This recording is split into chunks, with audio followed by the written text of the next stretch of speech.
নমস্কার দর্শক বন্ধু, আমি কবিতা, হানি কিচেন বাই কবিতা আপনাদের সকলকে স্বাগত জানাই। এখন আমি তৈরি করেছি তাল ক্ষীর। তো তাল ক্ষীরটা কীভাবে তৈরি করেছি সেটা আমি এখন দেখিয়ে দিচ্ছি। তাল ক্ষীরটা বানানোর জন্য আমি যে যে উপকরণগুলো নিয়েছি সেগুলো আমি বলে দিচ্ছি। আমি তালটা ঘষে নিয়েছি, আর নিয়েছি 2 বাটি চিনি নিয়েছি, দুধ নিয়েছি, নারকেল নিয়েছি, ক্ষীর নিয়েছি।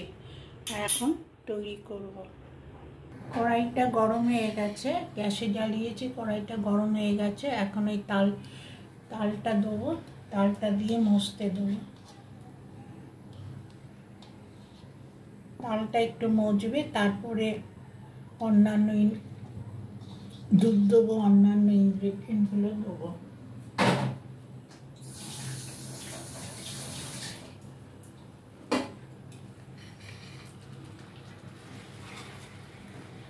তালটা মজে এসছে, এখন এর মধ্যে দুধটা ঢেলে দেবো। দুধটা পুরোটাই ঢাললাম। তালটাকে ভালো করে মজাতে হয়, না হলে তেতো ভাবটা যায় না। আমি তালটাকে ভালো করে মজিয়ে নিয়ে তারপরে দুধটা ঢেলেছি। এটার মধ্যে ডালটা যে ঘন হয়ে গেছে, আমি ক্ষীরটা দিলাম, নারকেল দিলাম আর চিনিটা দিয়ে নাড়লাম। চিনিটা পুরোটাই দিয়ে দিয়েছি।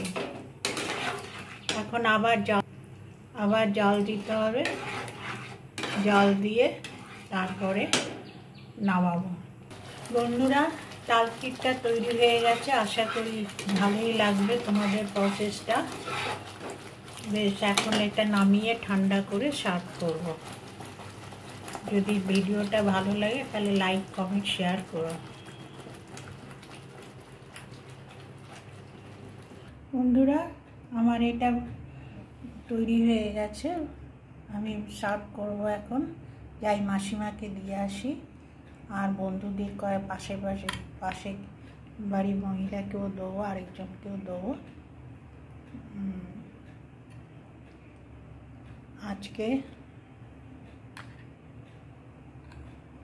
তোমরাও এইভাবে খেও।